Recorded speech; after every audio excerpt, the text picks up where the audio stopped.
Una sa lahat, ito ang inyong KLTV, kwentong kababalaghan. Panibago na namang kwento ang pinadala ng isang subscriber. Ayon sa subscriber, may isang pamilya ang bagong lipat sa kanilang lugar.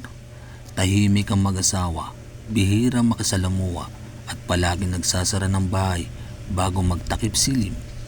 Ang pinagtataka ng mga kapitbahay, tuwing sasapit ang alas 12 ng hating gabi, may naririnig silang kaluskos sa bubong, parang may gumagapang na hayop na may mabibigat na kuko.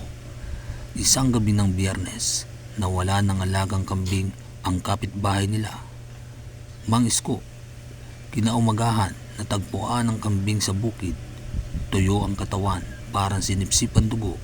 Doon nagsimulang magbulong-bulungan ng mga tao. May aswang dito sa atin, sabi ng matatanda. Mag-ingat kayo paggabi. Dagdag pa nila, hindi naniwala ang ilan, lalo na ang mga kabataan. Pero nagbago ang lahat nang magkasakit ang isang buntis sa barangay. Araw-araw ito ang nangihina, umapayat at hindi mapaliwanag ng doktor ang dahilan. Isang albularyo ang tinawag mula sa kabilang bayan. Pagdating pa lang nito, napatingin agad siya sa bahay ng bagong lipat. May masamang nilalang diyan. Mariin niyang sabi, aswang at malakas. Pagsapit ng ating gabi, naglatag sila ng bawang at asin at langis na may dasal. Tahimik ang paligid hanggang sa biglang may sumigaw na tila babae, matinis, galit at hindi pang tao.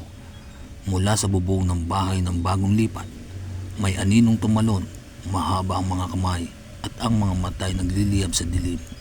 Nagdasal ang albularyo at hinagis ang banal na langis.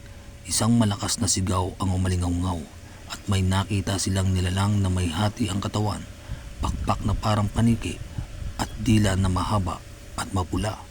Sa isang iglap, naglaho ito sa dilim ng niyugan. Kinabukasan, wala na ang pamilya. Sarado ang bahay, walang bakas na paglisan, parang nilamon sila ng lupa. Mula noon, gumaling ang buntis at wala nang nawawalang hayop sa barangay. Hanggang ngayon, kapag napapadaan ka raw sa lugar na iyon, sa Batangas, at biglang lumalamig ang hangin, may maririnig kang mahinang tawa sa dilim. Paalala raw na iyon na totoo ang aswang at mas totoo ang babala ng matatanda. Huwag maliitin ng mga kwento ng probinsya dahil minsan ang alamat ay nagmamasid lang, naghihintay. Akala ng mga taga-barangay sa Batangas ay tapos na ang bangungot nang mawala ang pamilya sa lumang bahay sa gilid ng niyugan. Muling naging tahimik ang gabi at unti-unting bumalik ang dating sigla ng baryo. Ngunit mali sila dahil ang masama kapag hindi tuluyang winakasan ay bumabalik. Makalipas ang ilang linggo, may mga mangingisda sa tabing ilog ang nakapansin sa kakaiba. Tuwing madaling araw, may maitim na aninong lumilipad papunta sa dating bakanting bahay. Kasunod nito ang amoy na nabubulok na karne at ang pagaspas ng hangin na parang may dambuhalang pakpak. Isang gabi, ang subscriber mismo ang nakaranas ng hindi niya makakalimutan. Pauwi siya galing bayan na mapansin niyang walang mga kuliglig.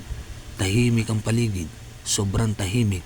Pagdaan niya sa may niyugan, may narinig siyang mahina at pamilyar na boses. Tulungan mo ko! Boses iyon ng isang babae.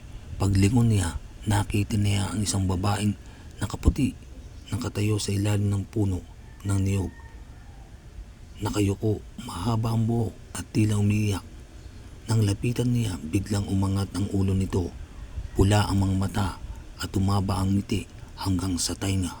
Doon niya nakita ang tunay na anyo, aswang na nagkukunwaring tao. Tumakbo siya ng buong lakas. Sa bawat hakbang, ramdam niya ang paglapit ng nilalang. Ang bigat ng hininga nito sa batok niya. Bigla siyang nadapa.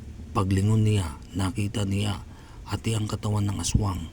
Lumulutang ang itaas na bahagi habang ang mga laman loob ay nagkalatay. Sa huling sandali, naalala niya ang bilin ng matatanda mula sa bulsa niya. Inilabas ang mainit na supot ng asin na lagi raw dalahin kapag gabi. Ibinato niya ito sa aswang habang sumisigaw ng dasal. Ang aral ng kwento. Ang kwentong ito ay paalala na huwag maliitin ang mga babala ng matatanda at ang mga kwento ng probinsya. Hindi lahat ng panganib ay nakikita ng mata. Kapag ang takot ay hinayaan mong manaig, doon lumalakas ang kasamaan. Ngunit kung may pagkakaisa, pananalig at respeto sa kapwa, kahit ang pinakakakatakot na nilalang ay natatalo. Maraming salamat sa subscriber na nagbahagi ng kwentong ito.